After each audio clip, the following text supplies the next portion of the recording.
आले हो इकडे. काय म्हणला? खेकडे पकडायला रे बाबा. हो ना, पाहा म्हणलं खेकडे. तुम्हाला तर 4-5 एकर शेती आहे ना, तुम्ही इकडे काय करायले? अरे बाबा काय नाही रे बाबा, त्या शेतीत पडला आता.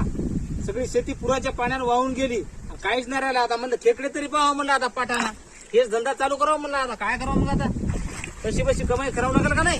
अहो मी बी तेच पाहायला आलतो. त्या पुराच्या पाण्यानं आमची सोयाबीन, तूर, पुन्हा मूग हे चट वाहून गेलं आमचं सरकार. आता काहीच पाहत नाही हो. कितने तेजस्वी लोग हैं हमारे पास, कितने शानदार विचार रखते हैं. बाबा 500 रुपये किलो खेकडे येतं म्हणलं. आता हेच बिझनेस चालू करावं म्हणलं.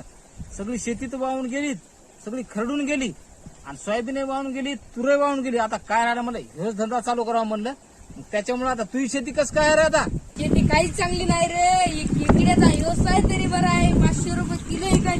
सोयाबीन येते 12 महिन्यातून एकदा, जाती एकदा. काय रे यार, तुझी शेती वाहून गेली काय? सगळी सगळी सोयाबीन तूर सगळंच गेलं.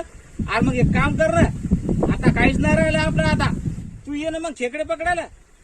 ये आपण आता खेकडे पकडायचं काम आहे आपलं. आपल्याला काही टेन्शन नाही. आपल्याला हेच धंदा चालू करू आपण आता. हो ना. अरे मला बी तुझ्यासारखाच खेकडे पकडायला लागतील रे. चाल मग आपण पकडू दोघं जण. आता खेकडेच पाहू आपण. आता खेकडेच पाहू आता आपण. 500 रुपये किलो विकायले होय भाऊ तरी. दगडाकडे पाहा बरं. धर धर धर धर. आय सापडला. किती मोठा आहे? लय मोठा आहे. वाव. येतो रे. खायचं खायचं.